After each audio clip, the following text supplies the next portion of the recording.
qui révèle qu'un autre ancien ministre libéral oui, exactement. mise sur la légalisation de la marijuana. On mise beaucoup chez les libéraux, semble-t-il, sur cette légalisation qui va venir au cours de l'été prochain. Alors, Michel, cette fois, c'est l'ancien ministre Pierre Petitgrou, qui est administrateur d'une firme qui investit dans l'industrie du cannabis autorisé.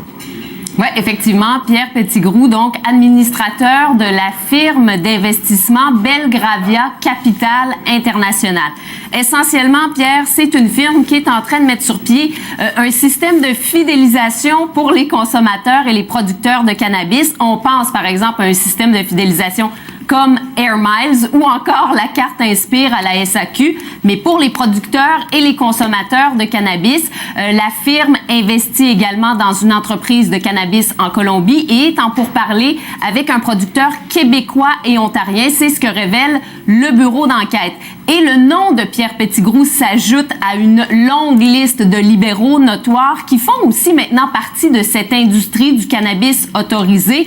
On pense à l'ancien ministre Alan Rock, qui lui dirige avec sa femme Rock Garden, Martin Cochon, président du conseil d'administration de 48 Rock, et Chuck Rifici, qui est l'ancien argentier du Parti libéral du Canada, qui lui dirige Wheaton. Ce matin, on a posé la question lorsque les ministres du cabinet Trudeau se rencontraient.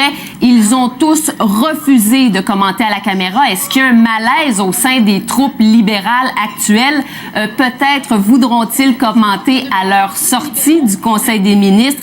Mais Pierre, il est clair que pour les conservateurs, ça devient très préoccupant cette situation parce qu'on dit que les libéraux veulent absolument tirer profit de la légalisation du cannabis. Là-dessus, on peut écouter Alain Reyes. On l'a vu avec le scandale des commandites dans le passé. On dirait que c'est dans la culture des libéraux. Il y a des amis, il y a des gens qui profitent du système, il y a des gens qui sont bien connectés. Puis c'est comme si, drôle de coïncidence, on découvre, les médias font leurs enquêtes et découvrent toute une panoplie d'anciens libéraux, mais pas juste des libéraux, des ministres, des gens qui s'occupaient du financement, des grands donateurs. Beaucoup de monde s'additionne. On parle de plus d'une vingtaine de personnes qui ont déjà été citées dans les différents articles.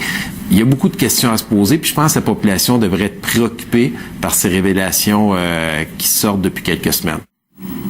Pierre, c'est un sujet qui rebondira cet après-midi à Ottawa parce que l'opposition a beaucoup de questions pour le gouvernement libéral de Justin Trudeau. Alors, vous serez là pour faire ce compte-rendu sur LCN. Merci. Merci.